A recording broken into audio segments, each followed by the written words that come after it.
আমাদের বরবটিটা ভালো করে কষানো হয়ে গেছে, আরও কষবে। যদিও মাছ দিয়েছি, মাছের দিয়েছি, আলাদা কোনো পানি দিইনি।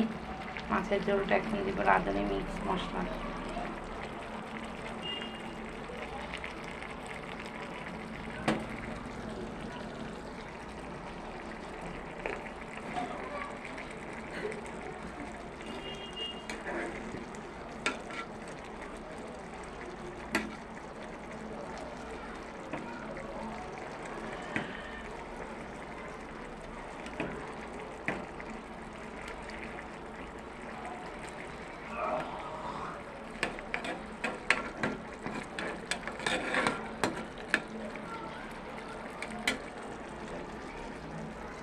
এভাবে ভালো করে হবে। জল আর একটু কমলে আমরা একটু গরম পানি করে রাখবো, এটা মাঝখানে দিয়ে দিব। হ্যাঁ,